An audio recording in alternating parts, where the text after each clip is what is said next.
여러분, 안녕하십니까? 이 시간 강의 제목은 추구의 시대 국가론 가운데서 세 번째 강의인 동양의 국가론입니다.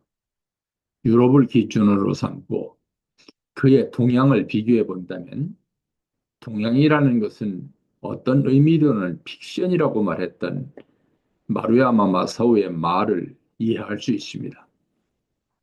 이 슬라이드 왼쪽 인물은 공자, 오른쪽 인물은 순자입니다.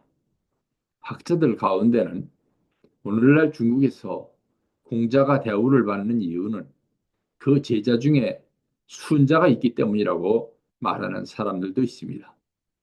순자의 제자 가운데는 한비자의 법가가 나왔기 때문입니다. 중국은 명분상으로는 공자 사상이 국가 사상이었지만 실제로는 법가에 의해서 다스려졌습니다. 왼쪽 아래 사진은 중국 베이징의 자금성, 태화전 내부, 오른쪽은 자금성 이화원에 있는 돌로 만든 배 석방입니다. 오른쪽 아래에 보이는 사진은 인도를 상징하는 유명한 건축물 타지마할입니다. 언제부터인가 고대 그리스인들은 해가 떠오르는 쪽, 즉 그들이 보기에 터키 반도를 아나톨리아 또는 아시아라고 불렀으며 근세에 이르기까지도 그것은 소아시아라고 불려왔습니다. 그곳에서부터 시작되어 인도와 중국, 한반도와 일본까지 통칭하여 그들은 아시아라고 불렀습니다. 그와 반대로 해가 지는 방향, 이탈리아 반도는 해가 지는 방향이라는 의미로 유럽이라고 불렀습니다. 그 후로 유럽은 하나의 대륙이 되었습니다. 기원전에 페니키아에서 시작되어 그리스, 알렉산더 제국, 로마로 이어지면서 지중해 지역은 활발한 통상을 통해 그리고 하나의 종교인 그리스도교를 통해 동질성이 매우 높은 문화, 통일된 대륙, 크리스텐돔이 된 것입니다. 그러나 아시아는 그러지 못했습니다. 중국의 명나라 시대 내시로 알려진 정화가 하서양으로 명명되었던 대탐험을 통해 아라비아 반도와 아프리카까지 함대를 이끌고 갔던 일 말고는 아시아가 하나 될 수 있는 계기가 없었던 것입니다. 1405년 정화는 영락제의 명을 받들어서 정화의 대원정으로 유명한 대항해의 총지휘관으로 출정해서 여러 차례 항해와 탐험을 하였으며 1433년 4월 7일 항해에서 돌아오는 중 배에서 병으로 죽었습니다. 그가 지휘했었던 함대에서 가장 큰 배는 전체 길이가 120m가 넘는 노아의 방주를 연상케 하는 대형 선박이었다고 합니다. 아시아의 대국인 중국은 텐산 산맥, 파미르고원, 힌두쿠시 산맥, 꿀룬 산맥, 가람코람 산맥, 히말라야 산맥 등 세계 최고 최장의 평균 높이가 7,000m가 넘는 산맥들에 의해서 아시아의 또 하나의 대국 인도와 분리되어 있었던 것입니다. 이에 따라서 언어 또한 인도는 인도 유럽어족, 중국은 중국 티베트어족으로 구분됩니다. 종교 또한 인도의 종교인 불교는 중국으로부터 전파되었지만 불교의 경전인 불경은 중국에 전래되자 곧 중국어로 번역되었습니다. 중국의 종교인 유교와 도교는 인도로 전래되지 못했습니다. 그러므로 정치 철학, 즉 국가론이 공유되기 힘들었습니다. 여담입니다만 이 슬라이드의 오른편에 보이는 새, 쇠 제두름이면 중국과 인도를 가로막고 있는 이 산맥을 해마다 넘나든다고 합니다. 인도 지방이 더워지면 시원한 몽골 대평원으로 이동하고 몽골 지역에 겨울이 오면 따뜻한 인도로 가서 겨울을 난다는 것입니다. 이 지역은 옛 중국과 인도의 교통로였던 카이버 고개입니다. 지금 파키스탄과 아프가니스탄의 통로입니다. 신라시대 승려인 해초가 파미르 고원과 이 고개를 넘어 인도로 갔고 당나라의 삼장법사도 이 고개를 넘어 인도로 갔던 것입니다. 인도에 이주한 아리안인은 페르시아 시대에 정착해 있었던 부족으로서 인도 이란인이었다는 것입니다. 이들은 기원전 2000년 내지 1500년경에 인더스강 유역인 원주민인 드라비다인을 정복했습니다.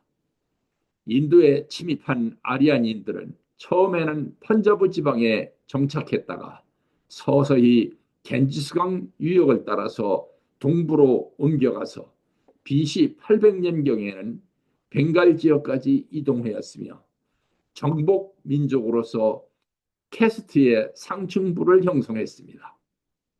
힌두교의 리그베다에 의하면 인간은 출현 당초부터 네 개의 바르나 즉 계급으로 구분되어 있었다고 합니다.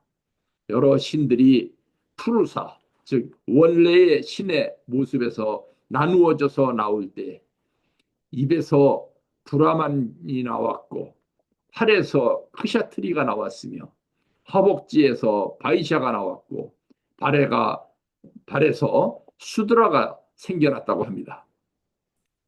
BC 5세기경부터 브라만교의 승려인 브라만의 지위는 왕권을 능가하고 있었으며 왕은 브라마나의 신성성에 의해 뒷받침됨으로써 사회적으로 용인받게 되어 있었습니다.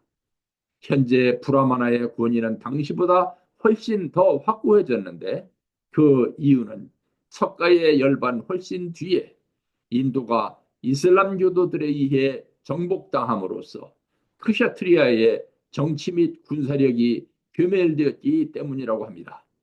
바이샤는 고대 인도의 평민으로서 상급 카스트인 브라마나 혹은 크샤트리아처럼 의례 및 경제적 특권은 없을지라도 하급 캐스트인 수드라가 누리지 못하는 토지 소유권의 특전을 누리고 있습니다.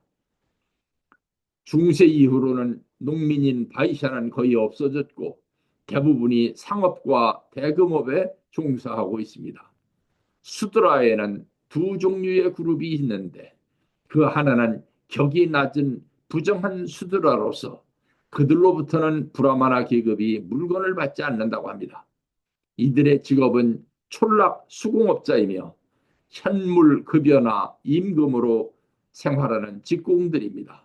직장, 재단사, 제도공, 행성인의 일부, 주류 판매인, 제휴업자, 다수의 농업노동자, 소농민도 여기에 속합니다.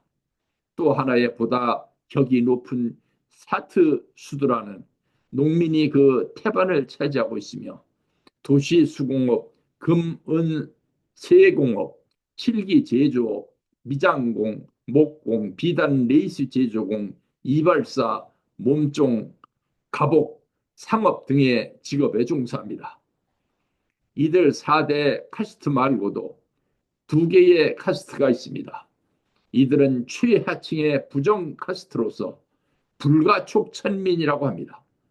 이들은 찬달라, 이 찬달라는 피정복 오랑캐 민족인데 브라만 여성과 수드라 남성의 결합에서 비롯되었다는 설이 있습니다. 이 찬달라와 파리아는 계급 발생에 관한 설도 없는 천민들입니다. 혹은 달리트 또한 계급 발생에 관한 설이 없습니다. 이들은 부족의 형태로 도시에 안팎에 모여 살면서 전래의 특수한 수공업 제품을 만들어 팔고 수확기에는 임시로 품팔이를 하기도 합니다. 이들 천민은 일반인과 통혼을 할 수도 없고 식탁에도 동석할 수 없습니다. 이들의 신분 상승은 오로지 윤회에 의존할 수밖에 없습니다.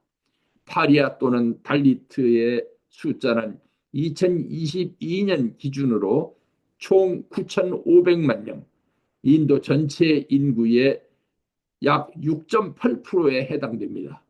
이들은 물고기를 잡거나 화장실 청소를 하거나 신발 수선을 하거나 시체 운반을 하는 등 육체적으로 고된 노동을 도맡고 있습니다. 따라서 카스트 제도를 뛰어넘은 결혼은 절대 불허됩니다.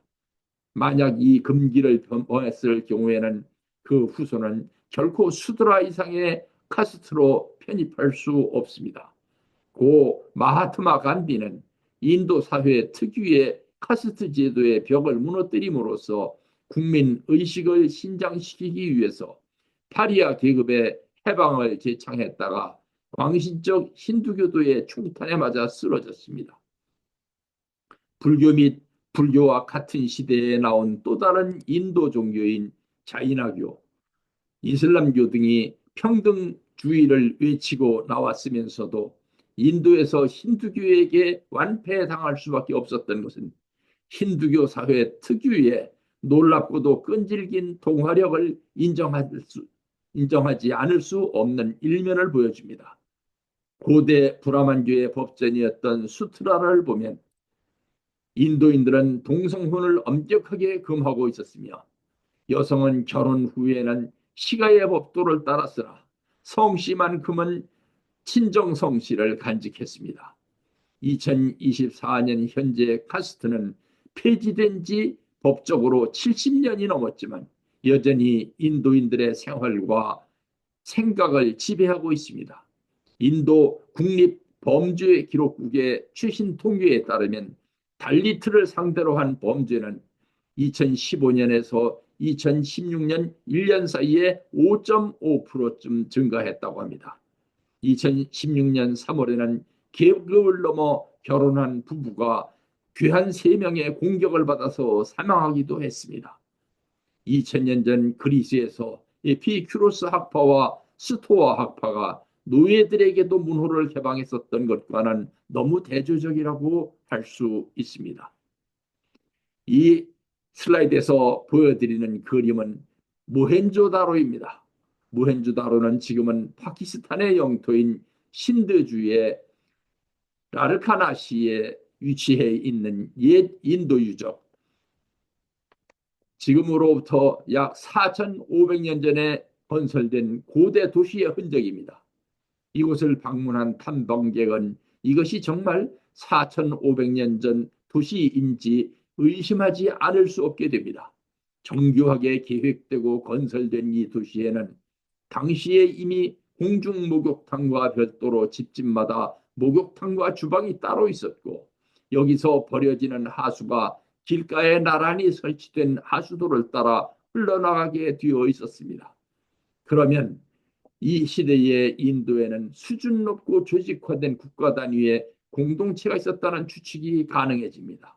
그런데 왜 이 카스트 같은 계급이 있고 그것이 지금도 계속되고 있을까요? 중국과 인도의 문명이 만날 수 있는 통로는 대륙과 해양을 통해서 열렸습니다. 대륙을 통한 통로는 전한의 무제가 중국과 서역 여러 나라를 연결하는 동서교역로를 개척했는데, 이 개척로가 중국의 불교가 전래되는 계기가 되었습니다. 결과적으로 이 교역로는 발달한 독자적인 문화를 이루던 두 지역인 중국과 인도를 연결하는 효과를 가져왔습니다.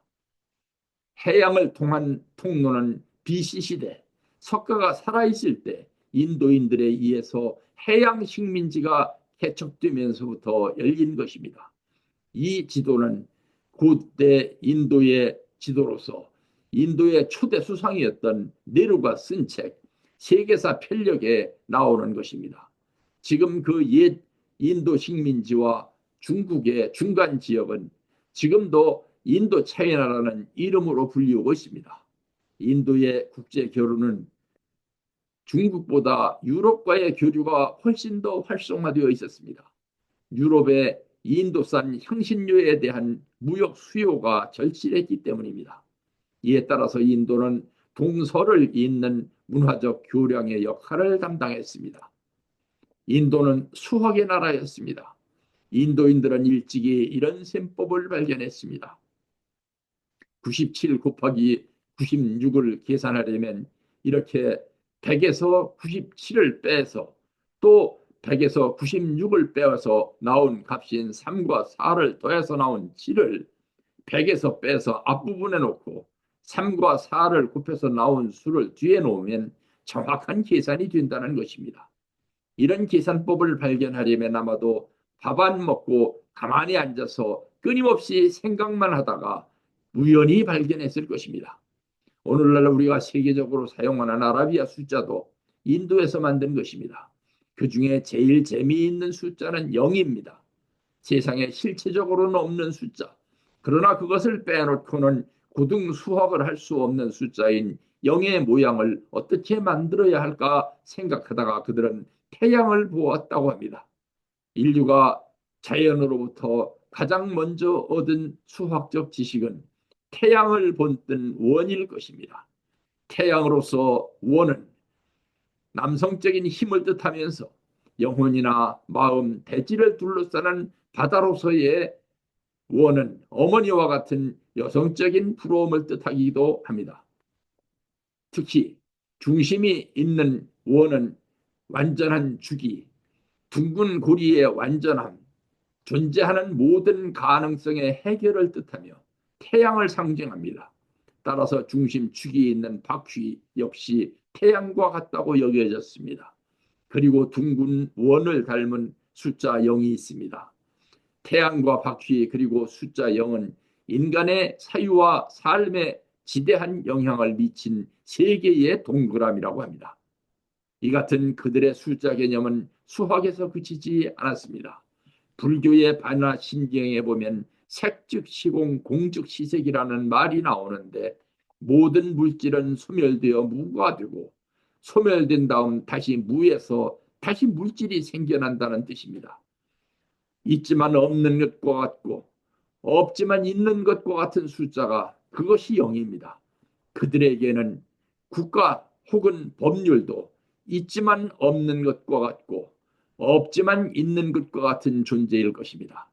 인도를 여행하다 보면 이런 기괴한 모습을 하고 있는 수행자들을 볼 수 있는데 그들에게 심심풀이로 어떤 질문을 했다가는 하루 종일 그의 설교를 들어야 한다고 합니다. 인도는 그런 깊은 나라이므로 정부가 법을 만들어 놓고도 모든 종교단체들이 그 법을 받아들일 때까지 시행을 하지 않고 홍보만 하면서 계속 기다린다고 합니다.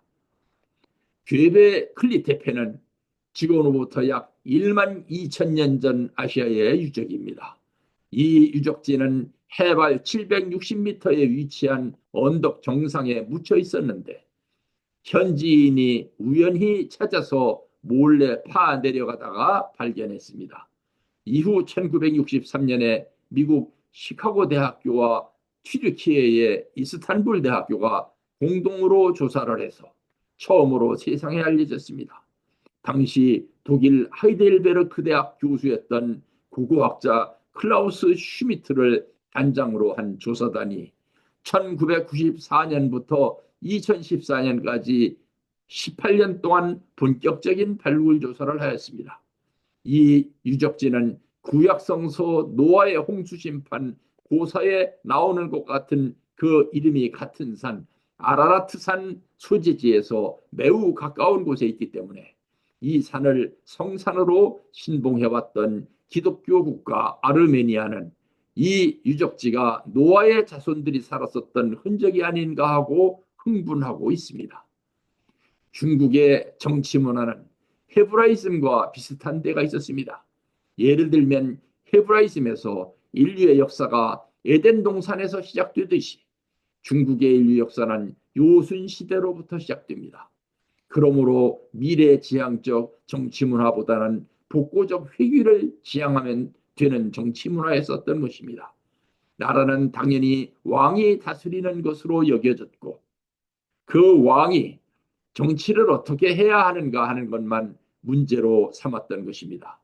따라서 왕정을 탈피한 민주정치는 상상하기조차 힘들었던 것입니다. 전설과 달리 신화는 상징화된 역사적 팩트를 담고 있으며 그 안에 철학이 담겨져 있어서 넓은 수용 범위를 갖고 있습니다. 그리고 건국 신화의 경우는 그 앞에서 국민 의식이 결집되는 건국 이념과 같은 효과를 나타냅니다. 중국의 건국 신화도 이와 같은 기능을 보여줍니다. 중국 역사는 삼황오제에서부터 시작됩니다. 삼황은 복희씨, 여화씨, 신농씨를 말합니다. 역사에 따라서는 이들을 천황씨, 지황씨, 인황씨, 즉 천지인씨로 기록되어 있기도 합니다. 복희와 여화는 일란성 쌍둥이였다고 합니다. 그리고 온의 신입니다. 남매인 동시에 부부인 것입니다. 복희는 혼인 제도를 정하고 업과 농업도 가르쳤습니다. 그림에 보면 복희는 자를 들고 있고 여호와는 콤파스를 들고 있습니다. 여호와는 황토를 반죽해서 인간을 만들었다고 합니다. 신농은 사냐초로 의약품을 만들고 시장을 열어서 물물교환을 가르쳤으며 불을 발명했다고 합니다. 오제는 황제, 전욱, 제곡, 제요, 제순 등을 가리킵니다. 이들은 차례로 황제가 되었습니다. 제요, 제순을 통칭해서 요순이라고 합니다. 요임금은 자기 아들이 있었지만 왕위를 세습시키지 않고 신하 가운데서 발탁했습니다. 순은 요임금에 의해서 30세에 관리로 등용되었으며 61세에 임금이 되었습니다. 순임금 또한 신하 가운데 발탁해서 우임금을 세웠습니다. 우임금 또한 신하 가운데 한 사람인 이객에게 자리를 넘겨주었습니다. 그런데 이건 우임금의 3년상이 끝나자마자 우임금의 아들인 계에게 왕위를 양위하고는 시골로 숨어버렸습니다. 이때부터 왕조가 세습체로 바뀌었다고 합니다. 이 같은 하왕조는 제17대 걸왕에 이르러서 멸망했습니다. 중국에서 유교는 전국시대에 제자백가의 논쟁을 통해서 점점 그 체계를 갖추면서 진을 거쳐서 전한에 이르러서 통일적인 국가 질서가 일단 확립됨과 동시에 한무제 때에는 학문 모두가 관학이 되었고 그 관학의 중심에 유교가 있어서 배타적인 지위를 차지했던 것입니다. 아들의 아버지에 대한 복종을 모든 인륜의 기본에 둔 종교인 유교 도덕은 어떤 독립적이고 시민적인 자유를 획득할 수 없는 신하는 곧 자식이라는 정신에 의해 구성된 장려한 사성책이었습니다. 이 계보도는 참고 자료로서 동양에서의 국가론 정립을 위한 시도를 보여줍니다. 제1 이스라엘 시대, 즉 추구의 시대에 출현한 유교와 불교 등의 가치관이 예수의 형사 이후 방황하게 되는 현상을 보여줍니다. 아시아, 특히 중국에서 역사관은 청나라에서 고증학이 나오기 전까지는 교훈사관이 줄을 이었습니다. 공자의 제자인 순자는 중국사에서 아리스토텔레스와 같은 역할을 했습니다. 그의 제자인 이사는 진시 황제의 1급 책사가 되어서 중국 천하를 통일하는 과정에서 알렉산더 대왕의 스승이었던 아리스토텔레스와 같은 역할을 했었던 것입니다. 진시황의 분서 갱유가 진행되는 과정에서 학자들은 불태워지기에는 너무 아까웠었던 책들, 즉 죽간으로 된 두루마리들을 벽에 쌓고 그 책 위에 흙을 발라서 감췄습니다. 분서 갱유는 여러 형태로 난립해 있던 글자의 자체를 통일하고 사상을 통일하기 위함이었습니다. 그러나 이 같은 통일로 인해서 중국의 학문은 통일이라는 목표를 달성하고 고속적인 발전을 가져오기는 했으나 관학의 테두리를 벗어나기 힘들게 되었고 지나치게 단조로워져서 나중에 동양이 서양의 식민지로 전락되는 원인이 되었던 것입니다. 한나라는 BC 202년에서 AD 220년까지 족속했던 나라입니다. 한나라에 이르러서 유교의 자유로운 분위기가 부활되면서 벽 속에 감춰져 있었던 책들이 그 흙을 허물면서 빛을 보게 되었으나 그 글의 자체가 너무 고운이 되어서 근문만 알고 있었던 학자들은 읽기가 힘들었습니다. 그래서 경서 해석학이 나와서 각광을 받았습니다. 이 표의 한나라 이후에 대한 설명은 추구시대 이후 즉 제2 이스라엘 이후의 국가론으로 이어지므로 다음 강의에서 하겠습니다. 고대 중국의 순임금이 평복 차림으로 민생 시찰을 나갔는데 어느 마을에 이르러서 한 농부에게 이 나라의 임금이 누구인지 아시오? 하고 물었다고 합니다. 농부가 고개를 절레절레 흔들며 도무지 알 수 없다고 대답하자 동행하고 있던 한 신하가 저런 괘씸한 놈, 자신의 군주가 누구인지도 모르다니 하며 크게 화를 내려고 했습니다. 그런데 순임금이 신하를 제지하면서 말했습니다. 호, 백성이 임금이 누구인지도 모르는 걸 보니 태평성대가 분명하구나 하며 매우 흡족해했다는 일화가 전해져 오고 있습니다. 기원전 2300년경 중국의 요순 임금은 중국의 전설시대의 가장 이상적인 군주로 여겨지는 인물들입니다. 이들은 중국 역사에서 도덕적 통치의 전형으로 여겨지고 있습니다. 그도 그럴 것이 본명이 이방휘로 알려진 요 임금은 당시로서는 당연시되던 왕권 세습을 거부하고 세간의 덕망이 높고 가장 도덕적이며 치산치수의 탁월한 식견을 가진 인재를 찾아내서 그 사람을 후계로 삼으니 그가 바로 다름 아닌 순임금이었던 것입니다. 졸지의 왕위를 물려받은 순임금 또한 항상 덕치를 펼쳐온 요 임금의 사상과 정책을 그대로 이어가면서 백성들을 위해 헌신적인 노력을 다했지만 불행하게도 그의 가족이 문제였다고 합니다. 그의 부친은 매우 폭력적인 사람이었고 형제들의 행실 또한 좋지 않았다고 전해집니다. 그런데도 순임금은 그런 아비에게 끊임없이 효성을 다하고 가족권의 조화를 유지하기 위해 애쓰며 또 투철한 애민정신으로 순치를 펼쳤으므로 천하가 그를 칭송했다고 합니다. 왕위가 세습되지 않고 인재를 발탁하여 임명하는 동안 허유와 소부의 일화가 생겨났습니다. 요임금이 후계자를 찾던 중 신하들이 허유라는 사람을 추천했습니다.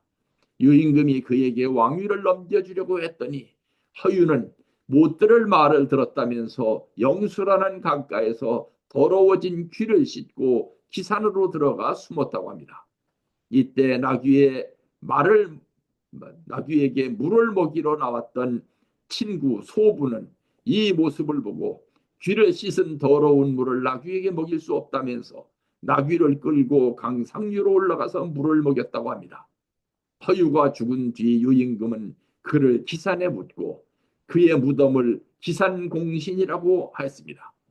요순시대에 왜 이처럼 정치에 대한 혐오감이 만연되었는지 의심스럽습니다. 이는 마치 에피큐로스 학파를 연상케 하는 일화라고 할 수 있습니다. 이것은 중국의 일화인데 여기서도 영을 발견한 인도인들의 모습과 같은 모습을 중국에서 발견할 수 있는 것입니다. 공자가 활동하던 시대에도 국내 정세 및 국제 정세는 오늘날과 매우 흡사했습니다. 당시 중국에서는 춘추 시대의 혼란이 극에 달해 있었습니다. 이 같은 혼란의 와중에서 천하의 패자가 되려는 제후들이 속출했고 그들은 이른바 군웅이 되어서 부국 강병책으로 천하의 인재들을 모으고 있었습니다. 그러므로 전란이 귀속되었음에도 제자 백가를 통해서 학문의 발전이 급속히 이루어지고 있었습니다. 중국의 제자백가는 제각기 나름대로 전쟁을 종식시키고 평화를 이룩하는 방법을 제시했습니다. 유가는 주나라 이래의 혈연적 종법 질서를 존중하는 예치 덕치를 주장했습니다. 묵가는 상현 상동, 즉 현명한 사람이면 그 사람이 어떤 사람이든 그 사람을 존중하고 등용해야 하며 상하가 일치되어야 한다고 주장했습니다. 도가는 통일이 아닌 개체와 대국이 아닌 소국을 택하는 무위 치지를 강조했습니다. 법가와 병가는 강력한 군사력에 기반을 둔 힘의 통치, 외적인 강제의 규범인 법치를 선호했습니다.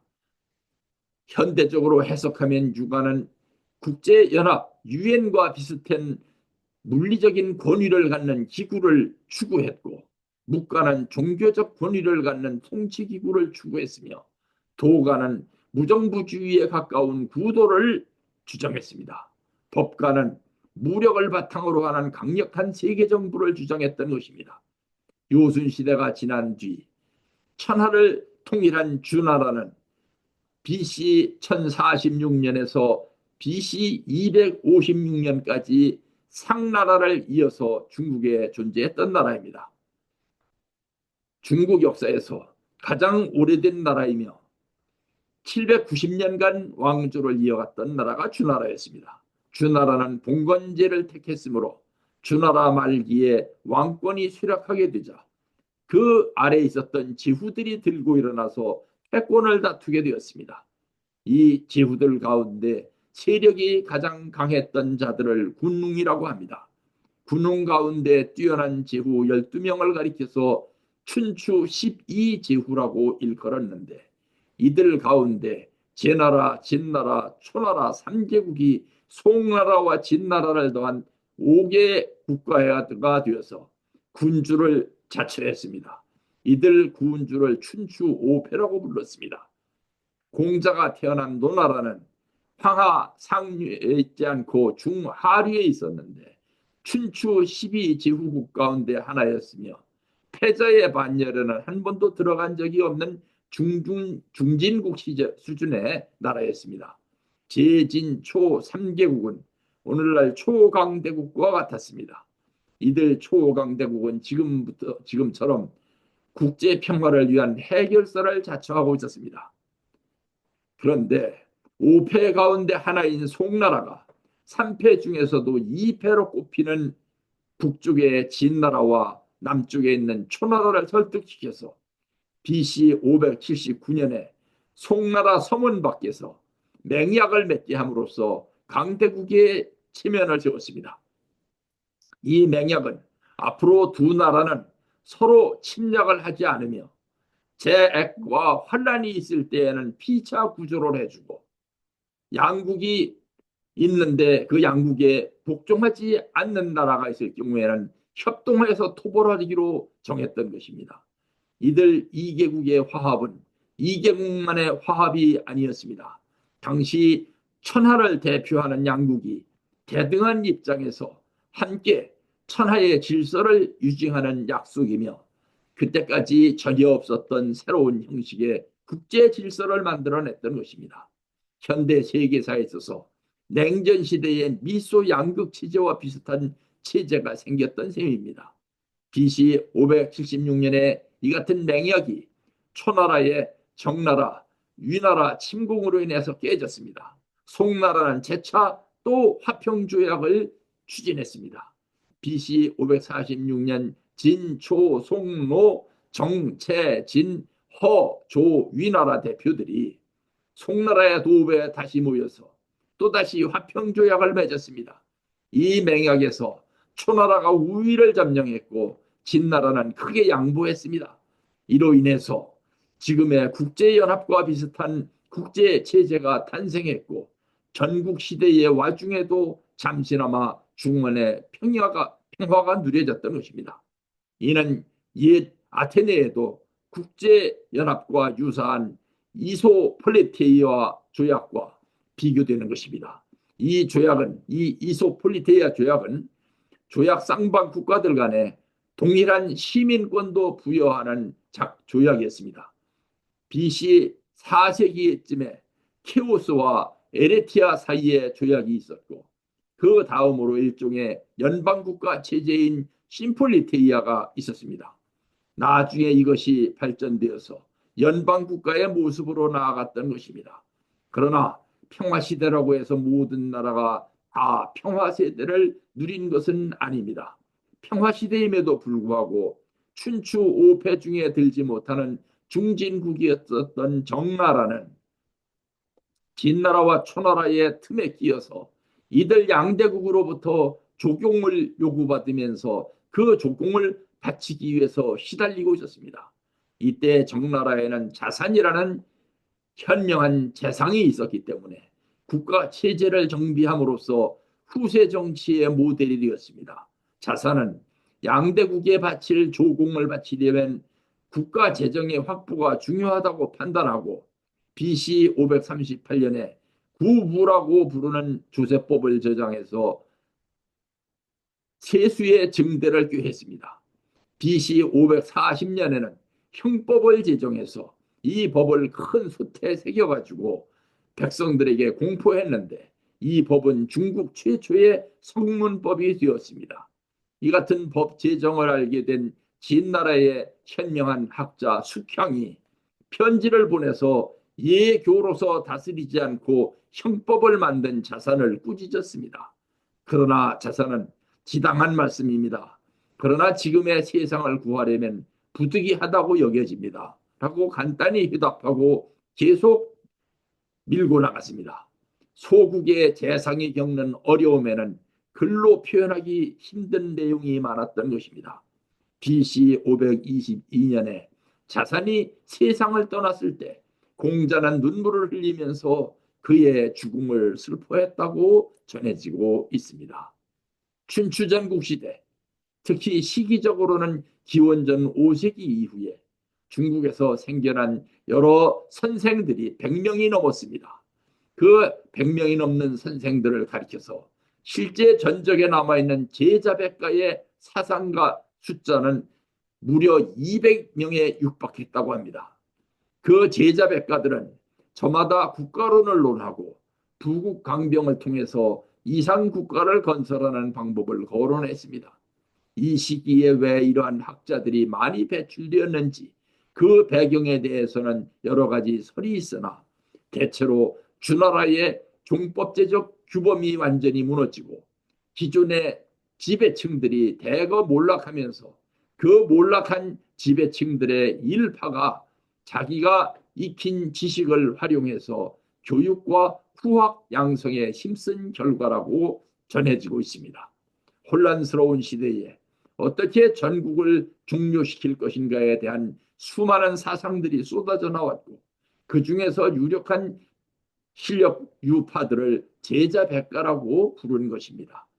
한서의 제자인 반고는 한서의 예문지 제자약서에서 춘추전국시대 제자백가의 대표적인 10개의 학파를 구류십가라고 불렀습니다.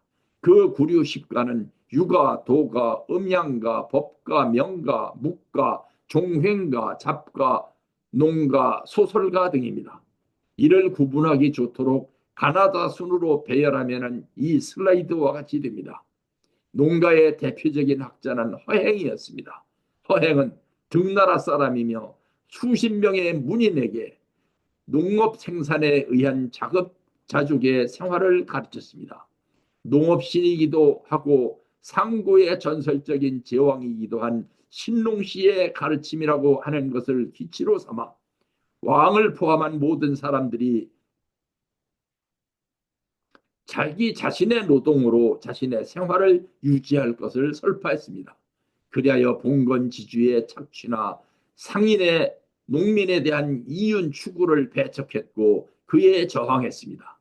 모든 재화는 크기나 무게가 같으면 그 가격도 같도록 가격을 통제해야 하며, 이로써 허황된 사치품과 이를 통해 상인들이 얻는 사기나 풍리는 사라지고 기본적인 기능만 갖고 있던 절박한 제화만이 남아 백성들이 평안해질 것이라고 그 허행은 주장했던 것입니다. 중국에서는 허행을 중국의 마르크스라고 부르기도 합니다. 도가의 중심 사상가는 노자, 장자, 열자, 관윤 등입니다. 노자의 중심 사상은 도가도 비상도, 즉 도는 말로써 한정할 수 있는 성질의 것이 아니라는 것입니다. 노자 도덕경에 나오는 이 말은 그 도를 파악하고 그 안에 자연스럽게 흘러들어가는 것이 중요하다고 가르치고 있습니다. 도는 성질이나 모양을 가지지 않으며 변하거나 없어지지 않으며 항상 어디에나 있다고 주장하면서 무위자련설을 주장했던 것입니다. 실제 그 실천적 삶은 불교 선종에서 나타나고 있습니다. 묵가의 중심 사상가는 묵자입니다. 송날에서 태어난 사상가이자 철학자입니다. 핵심 사상은 겸애 사상, 즉 평등한 사랑이고 묵자에 전해지고 있습니다. 그는 유교와 도교에 대립했습니다. 겸애의 반대말은 별애입니다. 그 겸애 사상은 여러 나라에서 채택됐으나 진이 전국을 통일하자 선호 대상에서 제외되었습니다.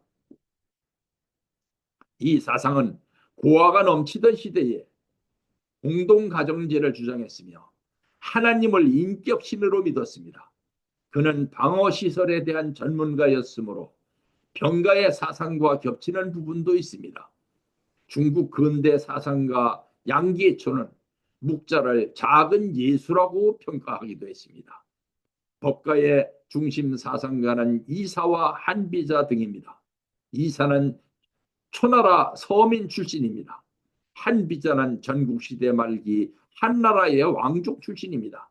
이들을 모두가 순자의 제자들이었습니다.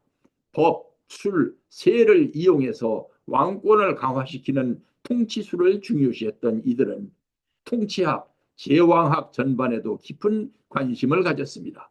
계보로 보면 유교에서 분리되었다고 할 수 있습니다. 명가의 중심 사상가는 공손룡입니다. 그는 중국 조나라의 문인이었으며 논리학으로 명성을 떨쳤습니다. 명과 실의 관계를 분명히 밝힘으로써 당대의 혼란을 바로잡고자 했습니다. 백마 비마론이라고 하는 이론이 유명하며 이는 플라톤의 이데아 사상과 유사합니다. 그는 이율배반율을 주장하기도 했습니다. 병가의 중심 사상가는 손무와 손빈 등입니다. 손무의 조상은 진나라 왕족입니다. 본래 성은 규성이라고 합니다. 기원전 627년, 즉 BC 627년 공자 완이 제나라로 망명했다가 손비는 손무의 5대 손이고 손무와 같이 손자로 불리고 있습니다. 손비는 손무와 같이 병법서를 저술을 했는데 그의 병법은 손무의 5손자와 구별해서 제손자라고 불리고 있습니다. 이들의 사상이 주로 군사전략 사상이었습니다. 유가의 대표 사상가는 공자와 맹자이며 후일 주자가 그 사상을 대성시켰습니다. 공자는 노나라 사람, 맹자는 공자가 죽고서 100년쯤 뒤 태어난 추나라 사람입니다. 이 추나라는 현재 산둥성에 있었던 나라입니다.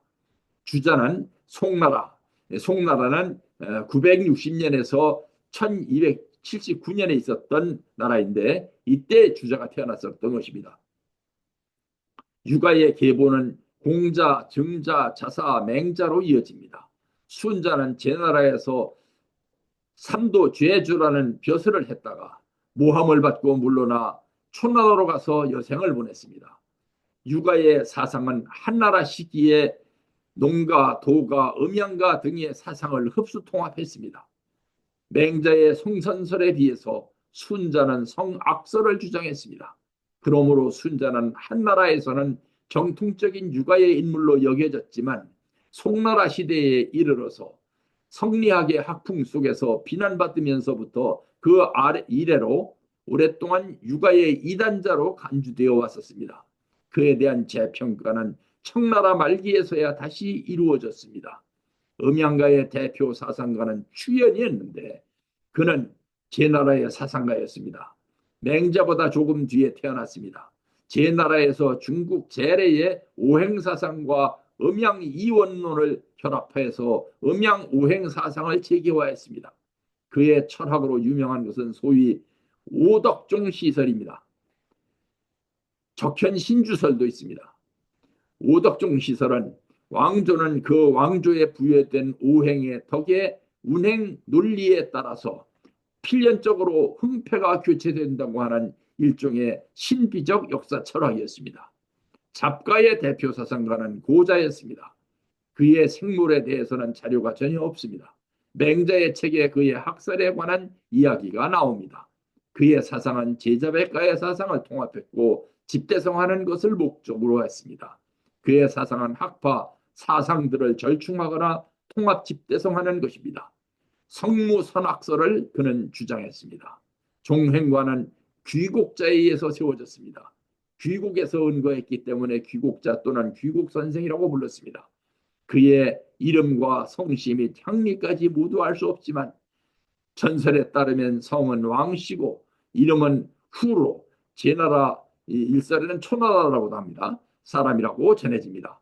귀곡자는 천문, 지리, 병법, 처세술에 능통했으며 소진, 장의, 손빈, 방연 등 전국시대 중후반기에 활약한 네 수제자를 양성했습니다. 종행가란 열국을 돌아다니면서 독특한 말재주로 책략을 도모하는 사람들입니다. 열국의 연합체를 조직시켜 그 힘의 균형을 이용해서 권력을 쟁취하려는 사상가들이었습니다. 소설가의 대표 사상가는 굴론이었습니다. 소설가는 황제나 그 측근들을 즐겁게 하는 귀족 문학적 성격의 재단꾼들로 이루어졌다고 합니다. 문자 가운데 나라국, 즉 국이라는 글자는 원래 옛 글에서는 혹이라고 썼습니다. 허씨의 설문해자에 의하면 혹이라는 글자는 그 용의의 정교함과 함의의 폭넓음이 참으로 불가사의한 것입니다. 이 입구자는 여기에 나오는 입구자입니다. 입구자는 국민을 표하고 그 밑에 일은 영토를 표하는 것이 대다수의 경우입니다. 그것 구와 합자한 류의 모든 글자는 대부분이 다 그러합니다. 오로지 무가 있은 후에 권력이 존재하므로 이건 못자입니다. 혹으로서 그것을 표합니다. 따라서 사람이 지상에서 과로서 그것을 지키는 것이니 곧 국가의 3요소가 다 갖추어지게 되는 것입니다. 여기에 어느 성인이 그 뜻이 명확하지 못함을 인해서 그것의 주위에 구를 다시 에워싸서 세 가지 것을 하나로 일체화시킨 것이 바로 나라국자라고 합니다. 설문해자는 중국 후한 때의 유학자 문자학자인 허신이 지은 중국에서 가장 오래된 부수별 자전입니다. 서기 100년부터 집필해서 121년에 완성했다고 합니다. 소 전체를 기반으로 한 글자의 유래를 해석한 책으로 정문 9353자 더하기 중문 1163자를 수록했습니다. 편찬 당시에는 14편이었습니다. 나중에 상하편으로 나눠진 뒤에 각 부수의 목차인 부목을 추가해서 15편 상편, 시간이 흘러서 아들인 허충이 안제에게 올린 상주서를 15편 하편으로 해서 총 30편으로 구성된 책입니다.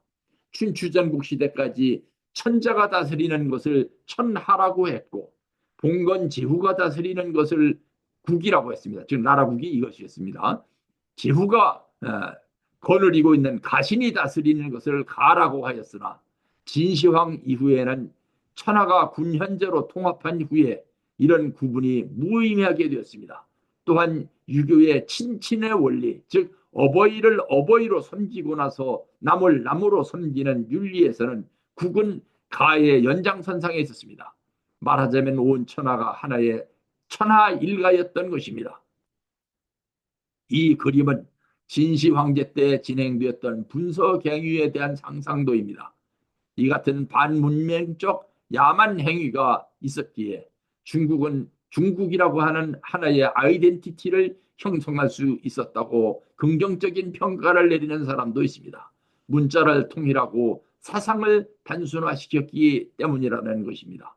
그러나 이때 이후로 학문이 다양성을 상실하고 관학으로 일원화되었으며 학문의 목적이 인간 형성의 주된 수단이 아닌 입신양명, 즉 성공해서 세상에 이름을 알리는 것으로 고착화되었습니다.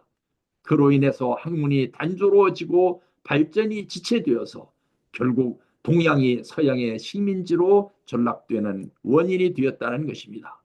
원형 이정은 천도지상이라는 말은 중국 문헌에서 수없이 많이 나오는 말이지만 특히 주역의 번괴괴사에 나옵니다.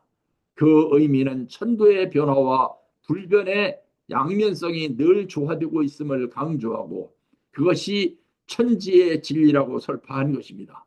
1년 12달을 3개월씩 나눠서 춘화, 추동의 짝을 맞추어 보면 다음과 같습니다. 봄은 싹이 움트는 계절의 으뜸이므로 원이라고 하고 여름은 만물이 쑥쑥 자라나서 형통하게 되니 형이라고 하며 가을은 수확의 계절이니 이로울 리에 해당됩니다. 겨울은 추수한 알곡을 저장하고 다시 봄으로 돌아갈 준비라라는 계절이므로 고들정으로 의미를 부여합니다. 겨울철에 지조를 지키지 않으면 봄이 되어도 싹을 틔우기 어렵다는 뜻도 됩니다. 예를 들면 우리나라가 일제 식민지였을 때 지조를 지키지 못하고 친일파가 되었던 사람들은 해방된 조국에서 얼굴을 내놓기 힘들게 되었던 것입니다.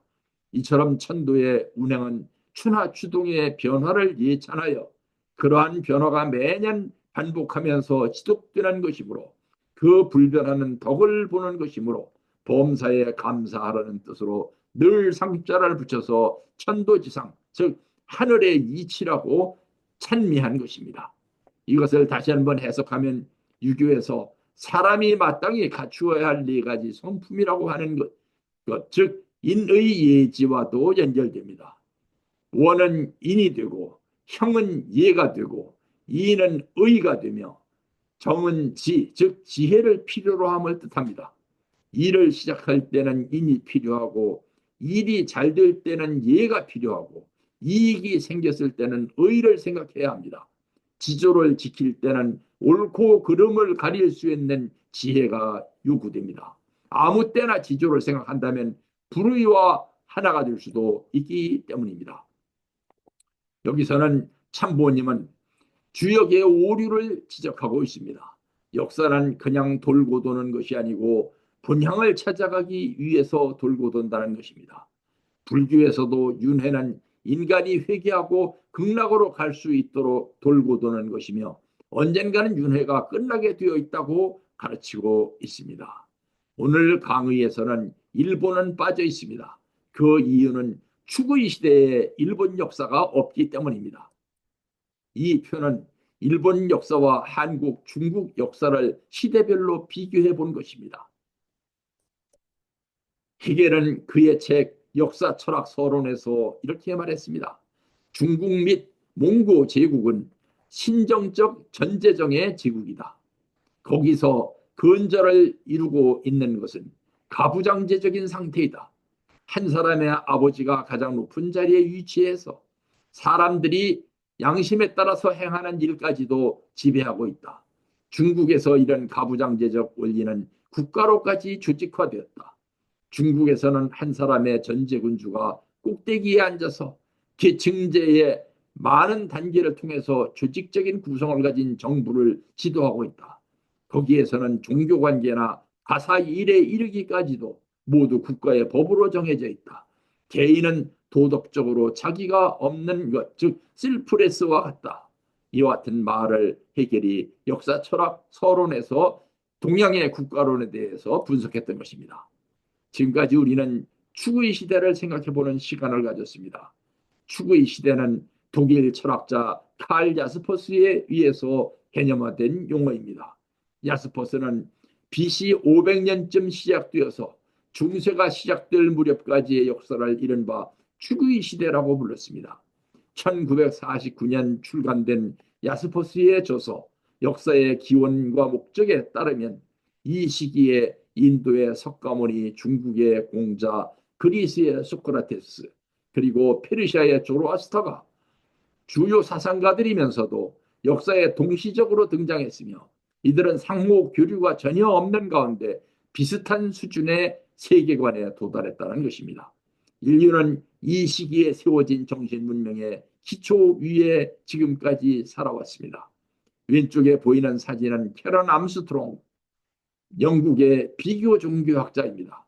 칼 야스퍼스가 만든 용어인 추구시대라는 제목으로 추구시대 이론에 입각한 방대한 책을 써서 오늘날에는 야스퍼스보다 더 유명한 사람이 되었습니다. 동시성의 이론은 비인과론적이며 과학으로도 어느 정도는 증명이 된 이론입니다.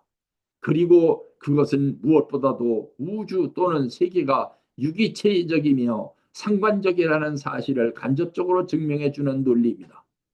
동시성이란 영어로 싱크로노시티, 이 영어를 파자해서 한자로 풀면 동시성이 됩니다. 이것은 어떤 두 사건이 비슷하거나 혹은 같은 의미를 가지고 동시에 일어나는 것을 말합니다. 동시성을 처음 이론적으로 제시한 학자는 심리학자인 칼 융이었습니다. 물리학자들은 이를 부정했는데 아인슈타인이 긍정적 실험 결과를 발표했습니다.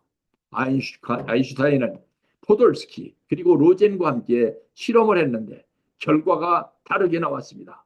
사람들은 이 실험을 세 사람의 이름 첫 글자를 딴 EPR 사고 실험이라고 불렀습니다.